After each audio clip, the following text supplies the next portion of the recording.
¿Qué tal, chicos? Bienvenidos a la dirigida 2 del curso. En esta dirigida vamos a utilizar los conceptos que ven en la pantalla.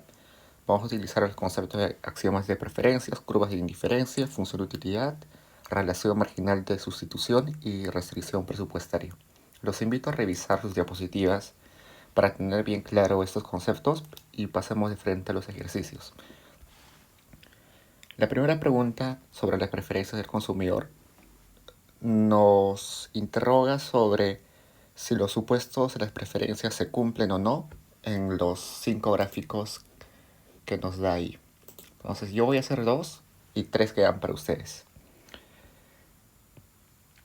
En el primer gráfico tenemos en el eje horizontal al bien 1 y en el eje vertical al bien 2. Entonces todas las canastas son combinaciones de cantidades del bien 1 y el bien 2. En este caso vemos que las curvas de indiferencia se cruzan y por tanto vamos a decir siempre que cuando se cruzan dos curvas de diferencia se viola el supuesto de transitividad. Pero en este caso vamos a revisar uno a uno los supuestos. Empecemos con continuidad. La continuidad nos dice que el consumidor siempre puede comparar dos canastas cualquiera que sean estas. Es decir, si yo cojo dos canastas sobre la curva de indiferencia, cualquier par de canastas las puedo comparar. Eso se cumple si cojo cualquier par de canastas en cualquier punto de la curva roja o del azul, si se pueden comparar. Entonces se cumple la continuidad. Veamos la transitividad. Cogemos tres canastas, por ejemplo, XA, XB y XC. Entonces,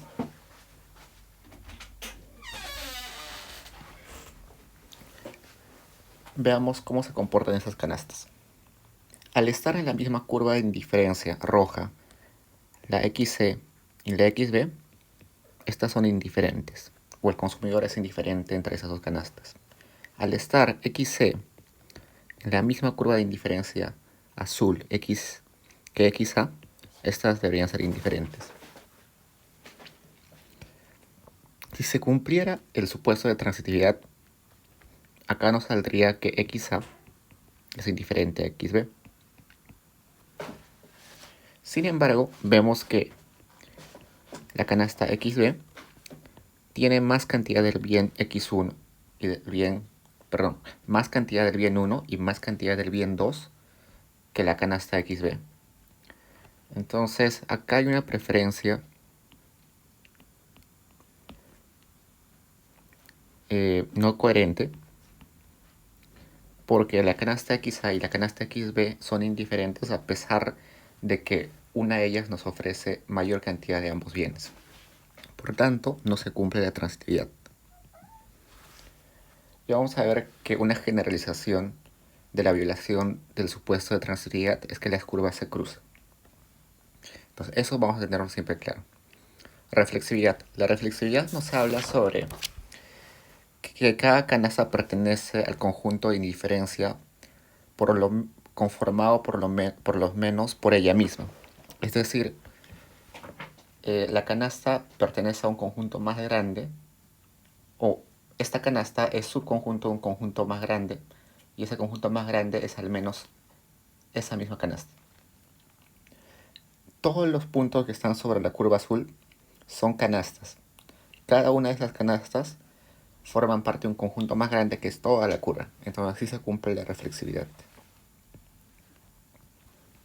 La no saturación. La no saturación nos dice que si una de las canastas nos ofrece más de algún bien, de cualquier bien, esta canasta va a ser preferida a otra que tenga menos de alguno de esos bienes. Entonces vemos que XB tiene más de ambos bienes que XA. Entonces, por tanto, XB debería ser preferida a XA. Y hemos visto que no es así. Entonces, por tanto, la no saturación no se cumple. La continuidad se cumple porque ambas curvas son continuas, no tienen vacíos. Y la convexidad estricta también se cumple porque ambas curvas de indiferencia son convexas al origen. Vayamos al segundo gráfico, donde tenemos dos líneas constantes como curvas de indiferencia. Entonces la continuidad sí se cumple, porque si agarramos cualquier par de canastas, son comparables siempre. La transitividad también se cumple, las curvas no se cruzan, son paralelas. Si no se cruzan, es que sí se cumple la transitividad. La reflexividad también se cumple, porque cada punto dentro de cada una de las curvas de indiferencia pertenece a un conjunto más grande que es la curva. La no saturación no se cumple, y veamos por qué.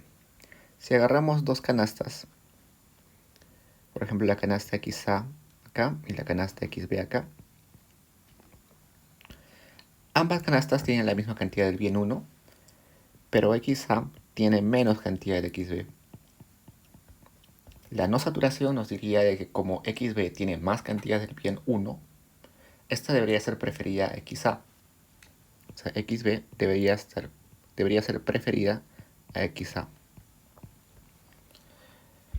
Pero como están en la misma curva de indiferencia, ambas son indiferentes por estar en la misma curva de indiferencia. Esto es por estar en la misma curva de indiferencia.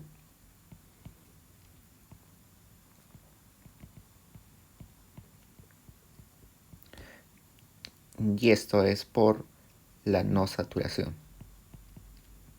Esa contradicción nos dice que la no saturación no se está cumpliendo. Continuidad sí se está cumpliendo porque ambas líneas son continuas. Y convexidad estricta no se cumple. Recordemos que una función continua es convexa y cóncava a la vez.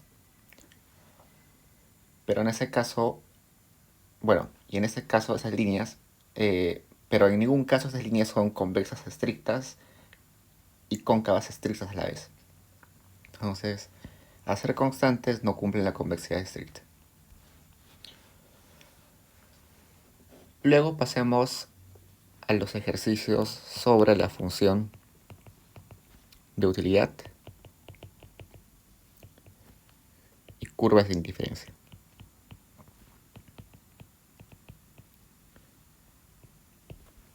Entonces, recordemos que la función de utilidad asigna a cada canasta un valor, de modo que ese valor refleje las preferencias de los consumidores.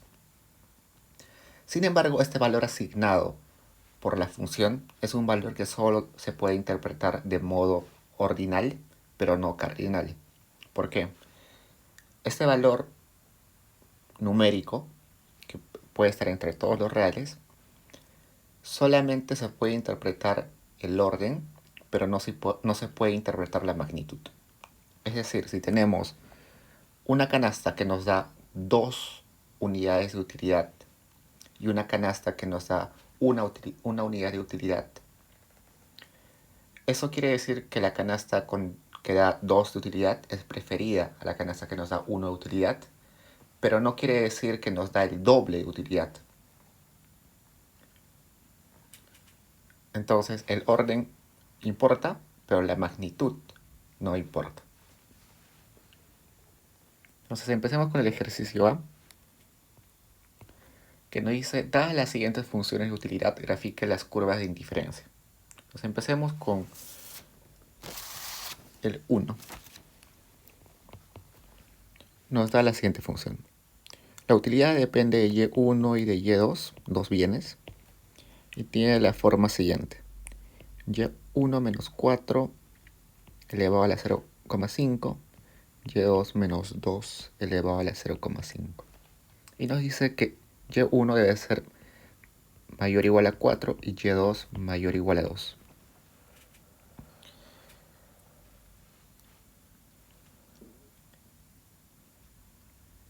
Ahora veamos cómo se grafica.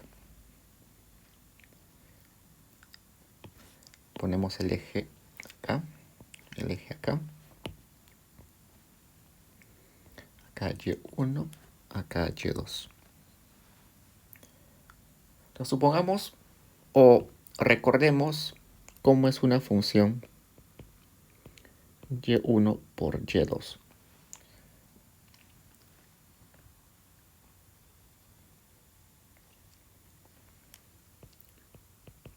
Mejor de ese modo. Y elevado a la 0,5 multiplicado por y2 elevado a la 0,5. Acá estamos obviando de que al y1 se está restando un 4 y al y2 se está restando un 2. Veamos cómo sería este caso particular. La utilidad dentro de una curva de indiferencia es constante. Entonces agarremos cualquier constante A. Y para graficar tenemos que despejar al y2, porque el y2 está en el eje vertical. Tendríamos esto.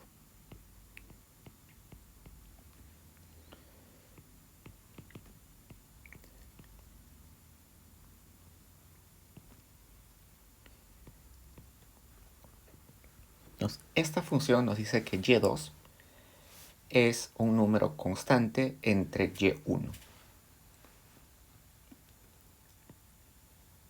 Graficamos eso.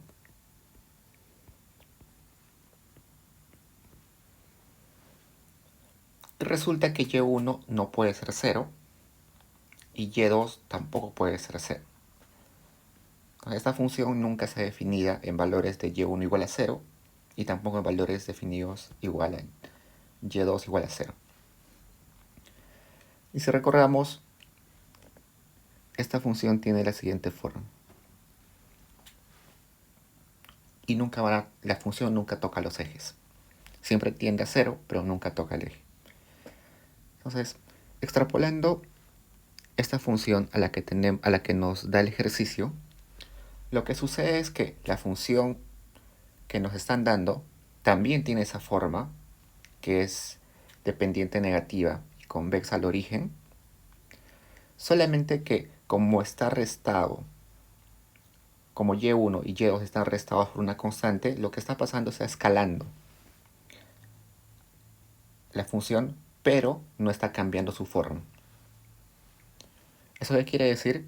Que la forma de la función depende de cómo interactúa y1 y y2, y estas constantes que los acompañan solamente están escalando el nivel, si está más abajo o está más arriba. Entonces, en ese caso, acá teníamos el eje 0, 0,0.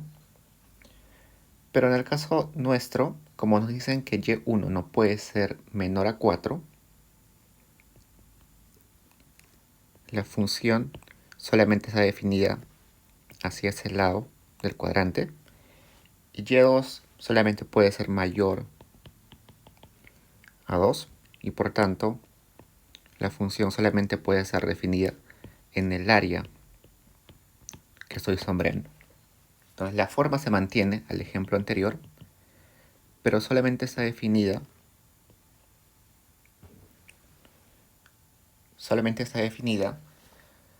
en ese área. Entonces esta curva azul nunca va a tocar al y1 igual a 4 y tampoco nunca va a tocar al y2 igual a 2.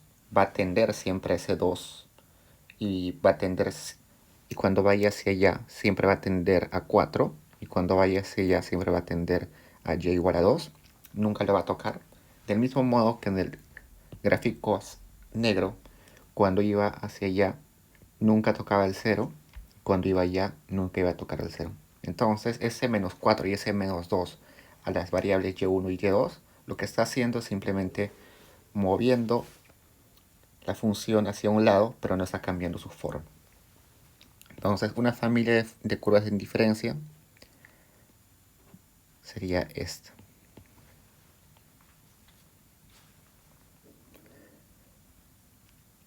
Pasemos al número 2. En el número 2 nos da una función de utilidad que depende de y1 y de y2, que es igual al mínimo de 5y1, 6y2. Para resolver una función mínimo, igualamos los componentes de la función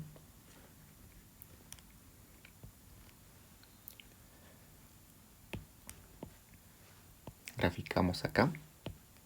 Si ponemos al Y2 acá y al Y1 acá, tenemos que despejar al Y2 porque el Y2 está en el eje vertical. Y2 es igual a 5 entre 6 por Y1. Con esa función lo que podemos hallar es las esquinas de la función o los vértices de la función. Entonces supongamos que Y1 es 6. Si Y1 es 6, Y2 va a ser 5. Entonces este es un vértice. Sucede que en ese punto la utilidad es, vamos a ver cuánto es la utilidad. Y1 es igual a 6, Y2 es igual a 5. La utilidad ahí es mínimo de 5 por Y1, que es 6, coma 6 por Y2, que es 5, por 5. Entonces es mínimo de 30,30. La utilidad cuando Y1 es 6, cuando Y2 es 6, perdón, cuando Y2 es 5, es 30. Veamos qué sucede en este punto. En ese punto, Y1 es 7, Y2 es 5. Mínimo de 5 por Y1, que es 7, y 6 por Y2, que es 5. Entonces, mínimo de 35,30 es 30. Entonces, en ese punto, también la utilidad es 30. Por tanto, pertenecen a la misma curva de diferencia. Lo mismo sucede si cogemos a Y,2 igual a 6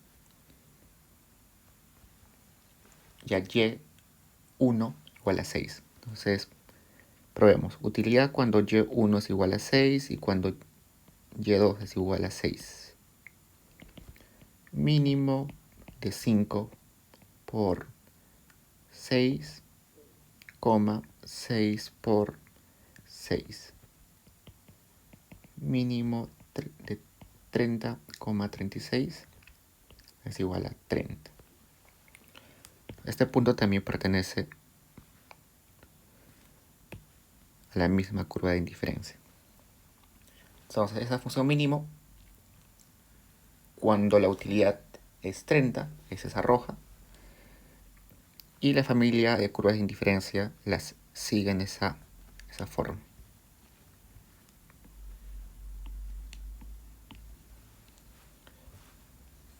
Hagamos una más.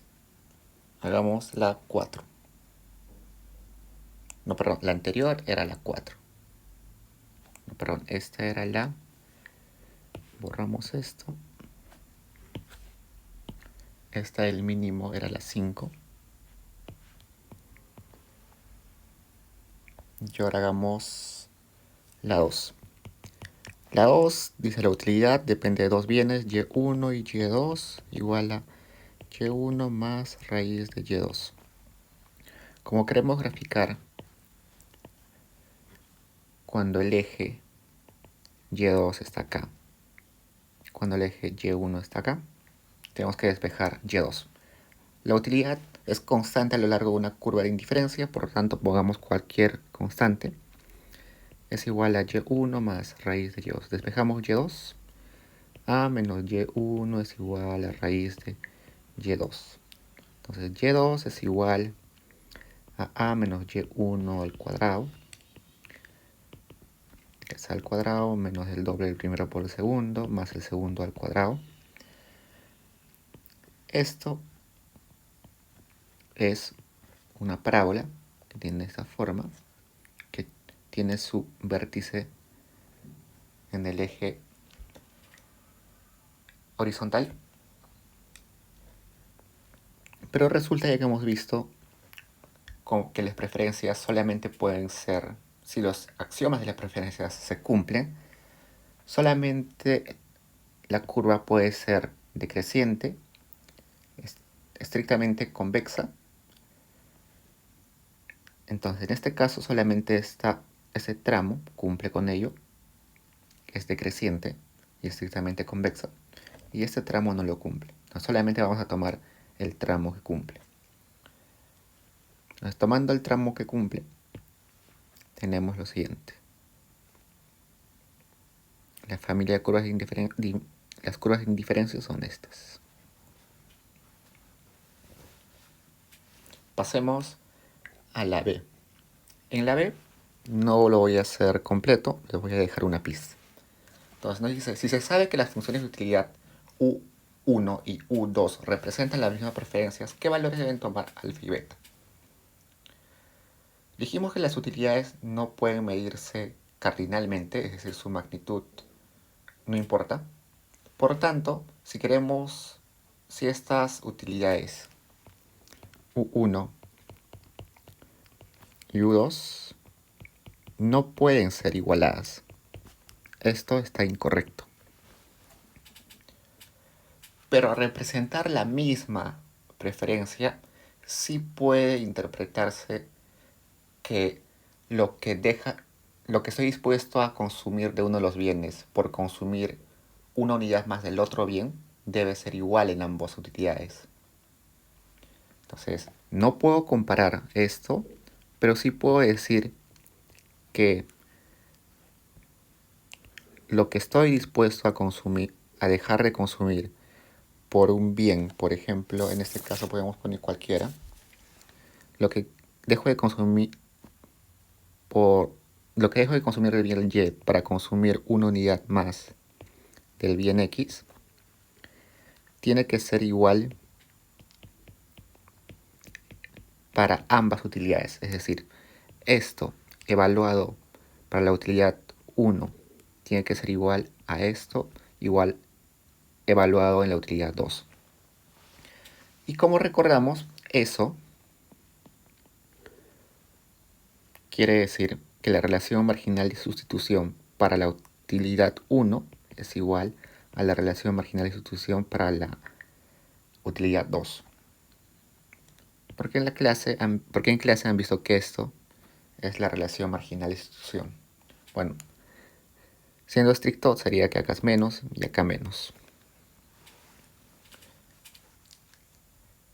Entonces, esa es la idea, esa es la pista que les doy. Lo único que tienen que hacer es hallar la relación marginal de sustitución para cada una de las funciones de utilidad, las igualan y ahí ven qué valores debe tomar alfa y beta para que sean utilidades que representen la misma preferencia.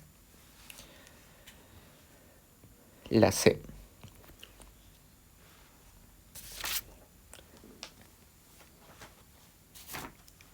En la C nos dice, represente gráficamente las curvas de indiferencia de un consumidor con las siguientes preferencias. Nos da 3 casos y hagamos el más complejo, que es el último.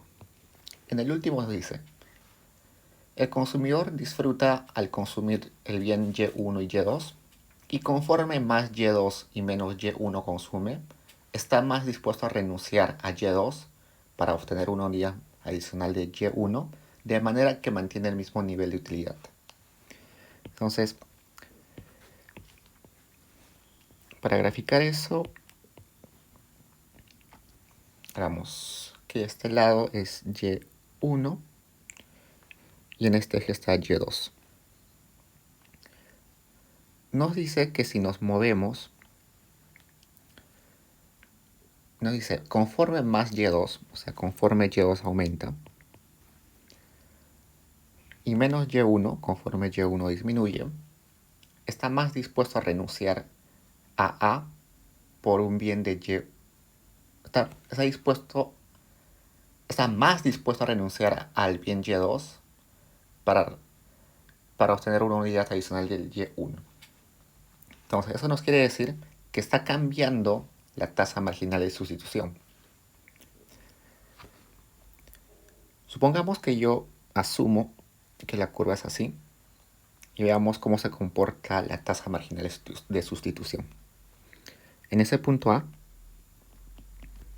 puedo decir que esto es 1. Entonces, a ver, un momento.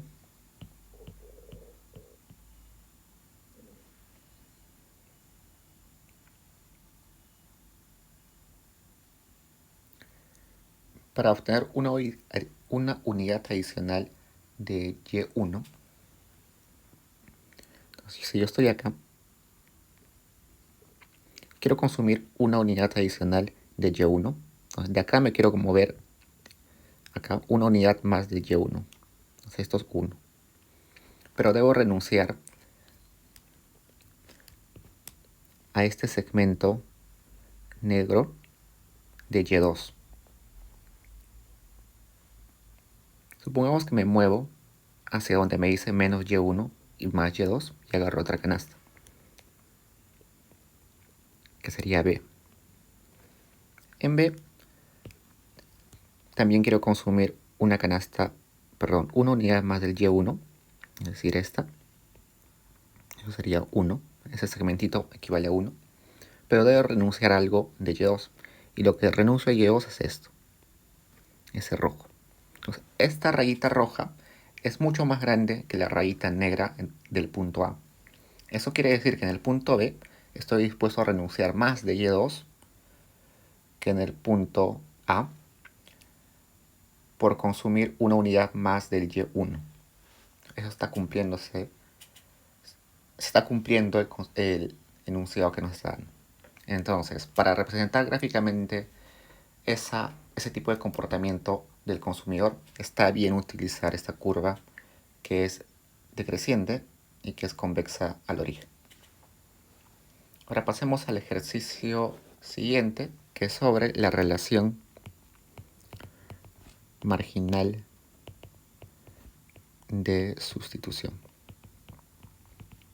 Regresemos un ratito. Acá veamos. En el punto B, no, en el punto A y en el punto B hay relaciones marginales de sustitución. O sea, relación marginal de sustitución.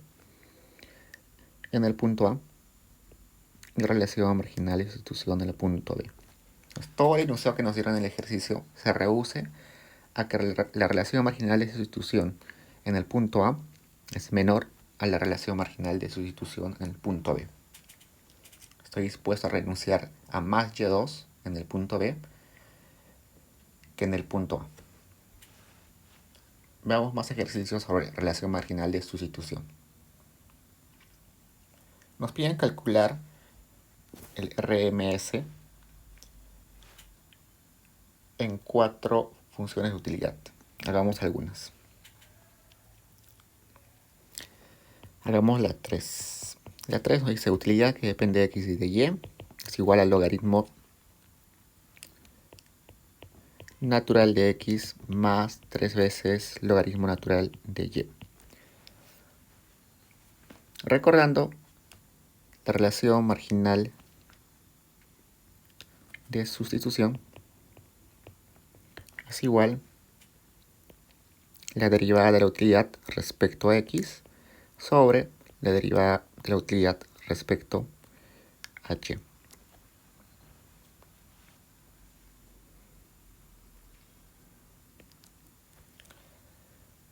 Supongamos, o sea, asumamos esto y si volamos los diferenciales de u, nos queda diferencial de y sobre diferencial de x. Eso nos quiere decir cuánto estoy dispuesto a renunciar del bien y por una unidad del bien x. Pero es útil verlo de este modo, porque si agarramos de ese modo, simplemente es la utilidad marginal de x sobre la utilidad marginal de y. Entonces con eso hallamos la utilidad marginal de x, que es la derivada de u respecto a x. Sería logaritmo natural de x, la derivada de ese logaritmo es 1 entre x.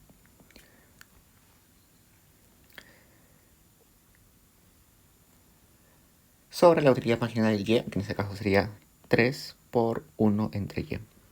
Entonces eso es igual a y entre 3x. Entonces tenemos una relación marginal de sustitución que es variable porque depende de qué valores toma y de qué valores toma x. Es decir, en cada punto de la curva de indiferencia hay una relación marginal de sustitución distinta. Vayamos al 4. En el 4 nos dice utilidad, que depende del bien x y del bien y, es igual al mínimo de 5x,6y. Se dice que la relación marginal de sustitución de una función mínimo no está definida en el vértice de la función. ¿Eso qué quiere decir? Dibujemos esa función. Ya vimos que una función mínimo tiene la siguiente forma. Tiene esta forma. Veamos. La relación marginal de sustitución también se puede ver gráficamente como la pendiente de la curva de indiferencia. Veamos qué pendiente tiene en el vértice. En el vértice tendría...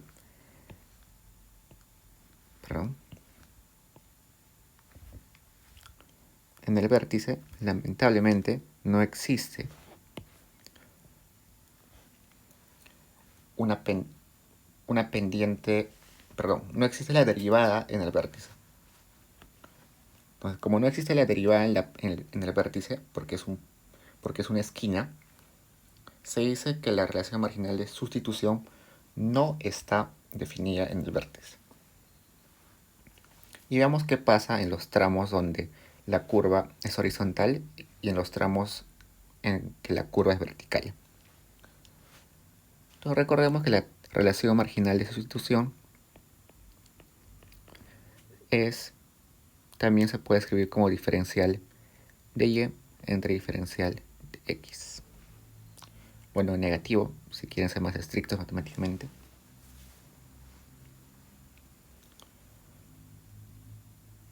Bueno, acá también deberíamos poner menos, ¿no? Menos.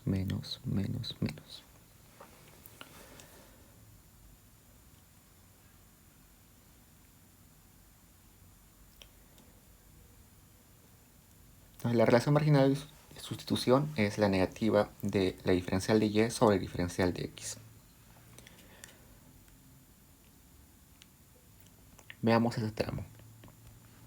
En este tramo sucede que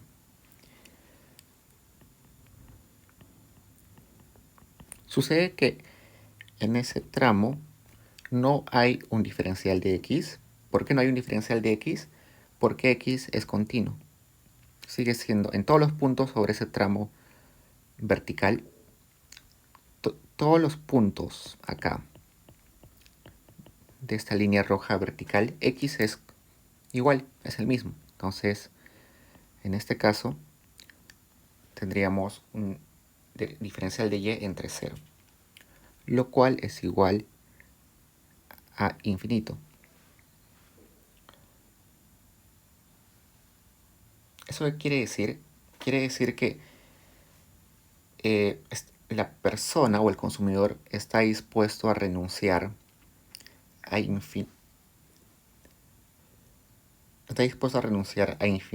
y por una unidad de x.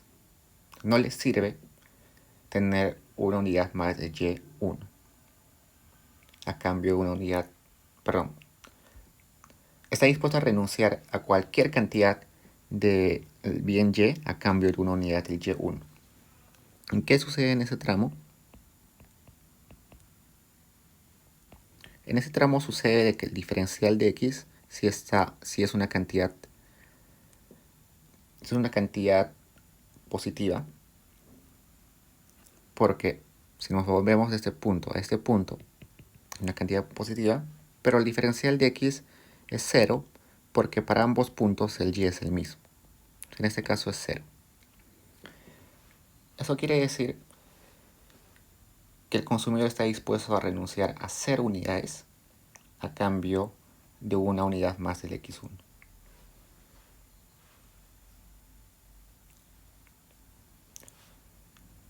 Entonces tenemos una relación marginal de sustitución partida en 2, que puede ser infinito y que puede ser 0. Bueno, en este caso menos infinito, ¿no? Menos infinito o 0. Es 0 cuando, veamos acá, es 0 en el tramo horizontal y es menos infinito en el tramo vertical.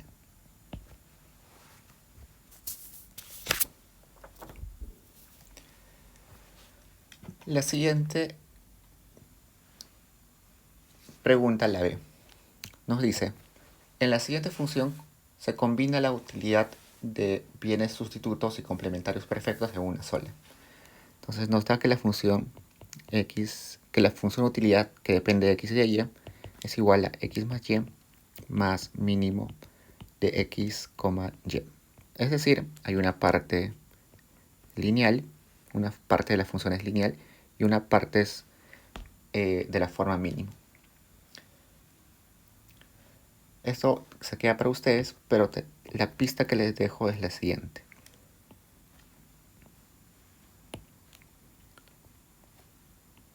Acá tenemos x, acá y, acá tenemos y, acá x. Si graficamos una utilidad igual a x más y, tendríamos curvas de inferencia de esta forma. Y tendríamos una utilidad de la forma mínimo x, y. Tendríamos curvas de indiferencia de la siguiente forma. Entonces la función que nos está dando es una suma de ambas, es decir, una combinación de ambas. Antes de hallar la tasa marginal de sustitución matemáticamente, lo que tienen que hacer es imaginar y luego graficar cómo sería la suma de esa lineal con esa función mínima. Eso se lo dejo a ustedes. Ahora pasemos a la restricción presupuestaria.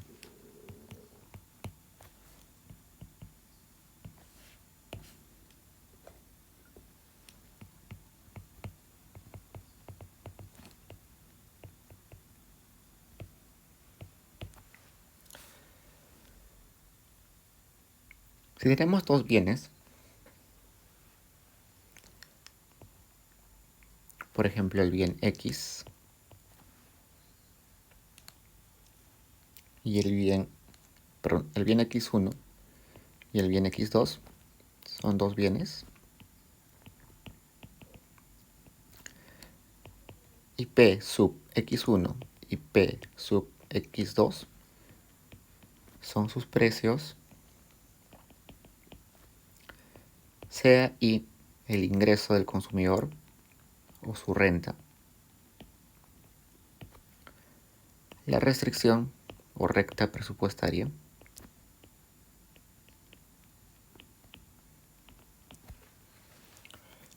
es lo que gastaría en ambos bienes, es decir, la multiplicación de precios por cantidades,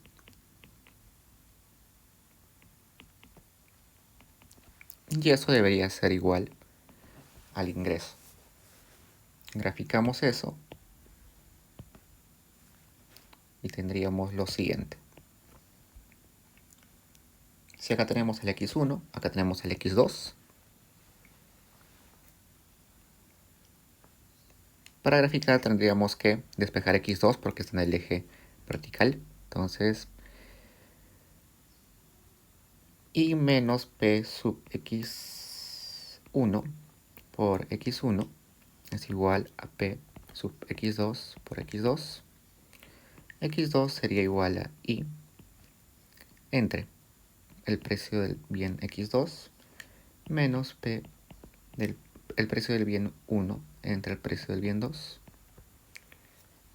por x1. Para graficar la recta presupuestaria tenemos esta función. Entonces, cuando x1 es 0, reemplazamos x1 0, tenemos que x2 es y entre el precio del bien x2. Y cuando x2 es 0, este es x0, despejamos y nos sale que x1 es igual a y entre el precio de x2. Al ser una combinación lineal, es una recta. Y como vemos acá, la pendiente de esa recta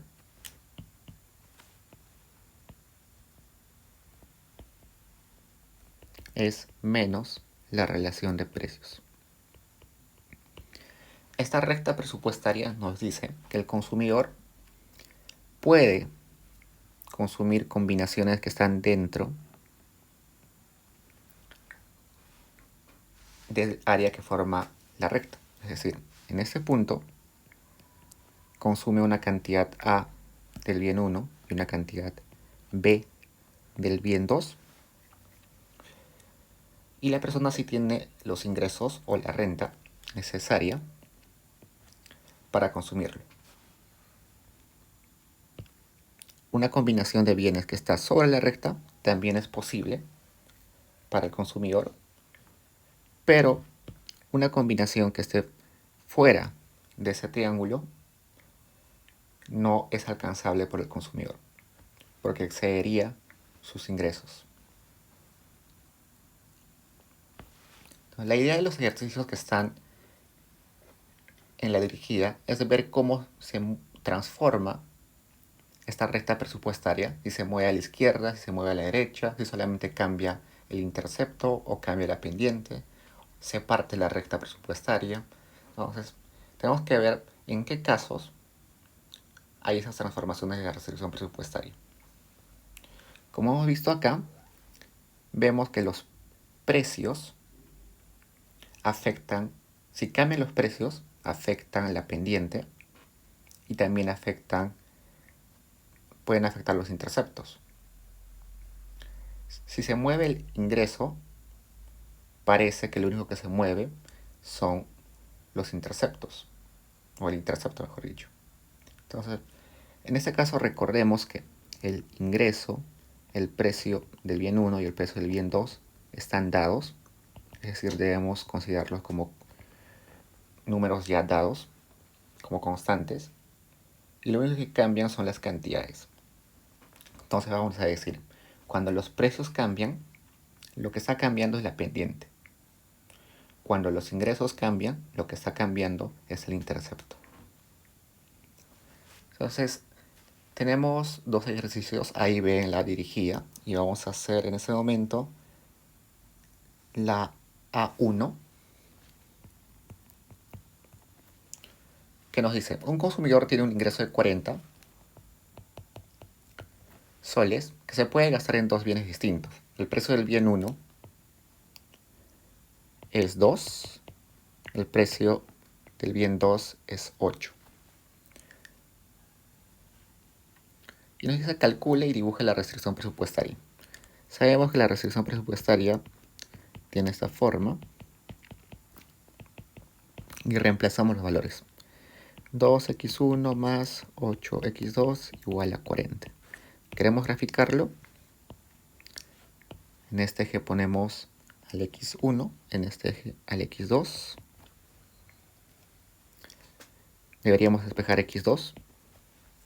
Si despejamos nos sale 5 menos x1 entre 4.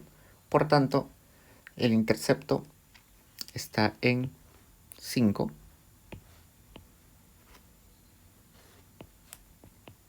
Y la pendiente es menos un cuarto. Acá la pendiente es menos un cuarto. Y cuando el x2 es 0, el x1 es 20. Tenemos esa recta presupuestaria. En la parte 2 nos pregunta, el gobierno decide cargar todas aquellas unidades del bien 1 que excedan a 8 unidades con un impuesto de 1 sol sobre el precio. Calcule y dibuje la nueva restricción presupuestaria. Entonces las dos nos dice, que si x es menor a 8, la restricción que tuvimos antes, que era x1 más 4x2, que la hallamos acá atrás, sigue siendo la misma. Pero si el x excede a 8 unidades, perdón, este es x1, el bien 1. Si excede, se transforma nuestra recta presupuestaria. ¿Por qué? Porque el precio del bien 1, que antes era 2, ahora se le tiene que sumar un sol adicional de impuesto. Entonces el precio del bien 1 ahora es 3. El precio del bien 2 sigue igual que era 8. Entonces con eso, la nueva recta presupuestaria tendría que ser el nuevo precio 3 por x1 más el precio del bien 2, que sigue constante, 8, x2 igual a el ingreso es 40.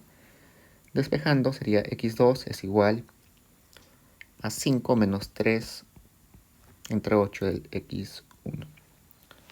Entonces, esta es la restricción presupuestaria cuando x1 es mayor a 8. Ahora grafiquemos. Acá tenemos el x2, acá el x1. La restricción anterior o inicial tenía el intercepto en 5, acá en 20.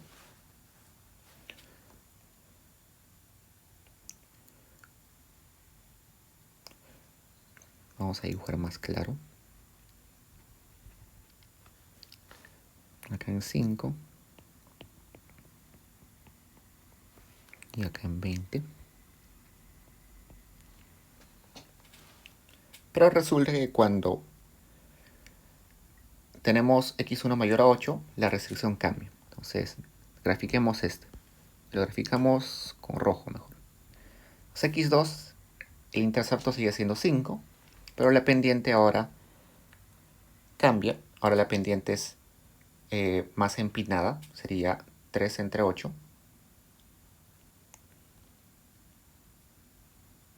Antes la pendiente era un cuarto, ahora la pendiente es 3 entre 8. Entonces, la pendiente ahora es así, más empinada. Y cuando x2 es igual a 0, x1 es igual a 13,3.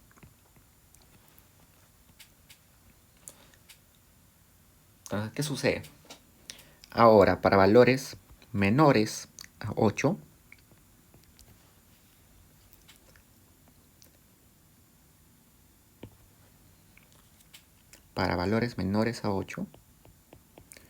tenemos que utilizar la recta presupuestaria inicial con los precios iniciales, que sería esto.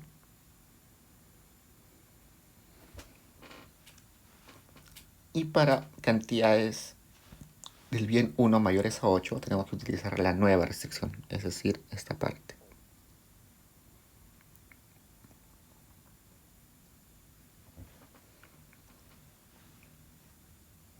Entonces hemos cambiado los precios, hemos cambiado en realidad un precio, por tanto ha cambiado el precio relativo. Este es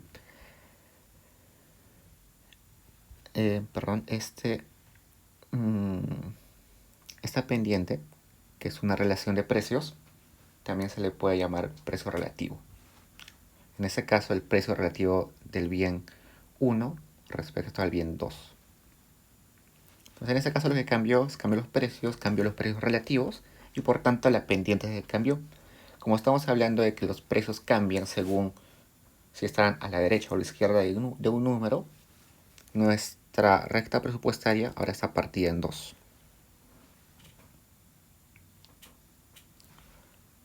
En este caso hemos visto que esto es un impuesto al precio. Por eso hemos cambiado el precio. El precio antes era 2, ahora es 3. Vayamos al último, al 3. En el 3 nos dice el gobierno pone un impuesto, pero ya no sobre el precio, sino sobre la cantidad, de 0.5 a todas aquellas unidades del bien 1 que exceden a 6 unidades. Calcule y dibuje la nueva restricción presupuestaria. Entonces, similar al punto anterior, si x1 es menor a 6, entonces la restricción inicial sigue siendo la misma, pero si x1 es mayor a 6, sucede que el precio también sigue constante porque no es un impuesto a las cantidades, al precio, perdón, o sea, los precios siguen iguales. Como es un impuesto a la cantidad, no modifica los precios. Pero resulta que ahora el precio 2 ya no multiplica a x1, sino multiplica a x1 menos 0,5x1. Perdón un momento.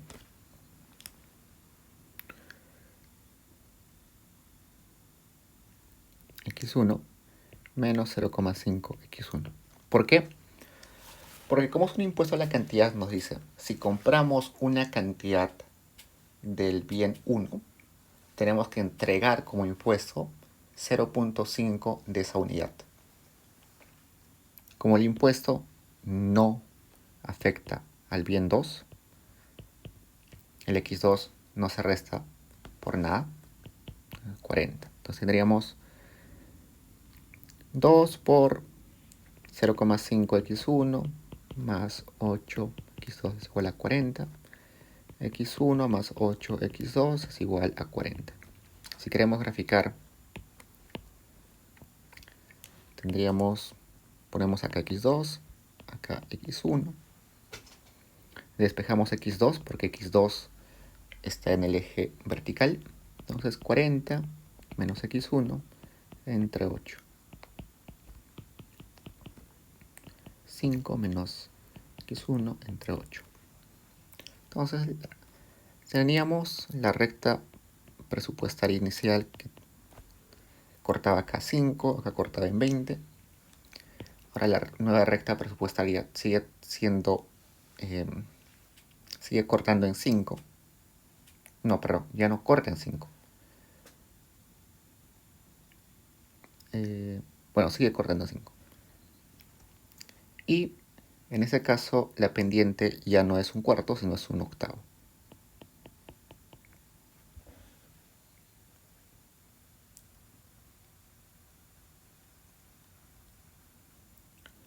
Y nos dice que la recta presupuestaria cambia según si estás a la izquierda o a la derecha del 6.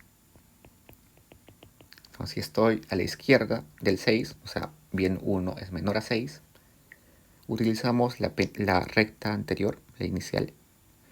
Pero si estamos al lado derecho del 6, utilizamos la nueva restricción. Entonces ahora tenemos igual una recta presupuestaria partida en 2.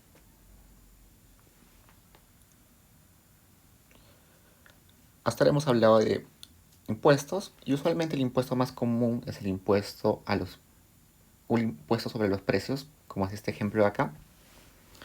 Un impuesto a las cantidades usualmente tiene el mismo efecto, pero casi no se utiliza, porque es medio raro dar como impuesto una cantidad del bien. No es muy eficiente para el gobierno hacer eso, sino mejor es que el impuesto sea entregado en moneda y por tanto es el precio. Entonces, lo más común que vamos a encontrar es este. El otro solamente es un ejemplo para ilustrarles que el efecto es igual. ¿Y qué pasa con los subsidios? Los subsidios hacen totalmente lo contrario. Entonces, si tendríamos una recta presupuestaria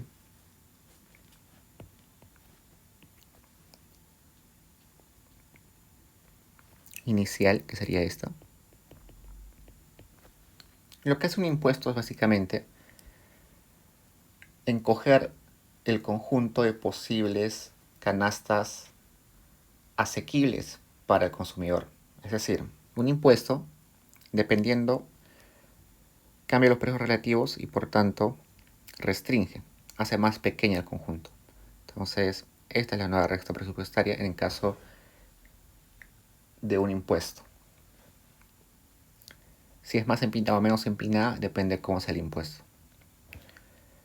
Un subsidio es lo contrario. Un subsidio lo que hace es que la pendiente se vuelva menos empinada. y por tanto crece las posibles canastas asequibles. Acá tendríamos todo el conjunto, que sería más grande. ¿Qué pasa si el que cambia es el ingreso? Si tendríamos una curva inicial, lo que cambia cuando cambian los ingresos es el intercepto. Entonces, ahora el intercepto es mayor si aumenta el ingreso, pero las rectas serían paralelas si cambia solamente los ingresos. Entonces, para ver estos tipos de cambio que a veces son simples y a veces son más complejos como estos, hay que practicar bastante. Entonces, para eso queda por ustedes el ejercicio B, donde nos habla ya también impuestos sobre el salario por hora de una persona. Entonces, hasta aquí queda el video. Repasen los conceptos, resuelvan los ejercicios y ya les estoy mandando el solucionario. Suerte.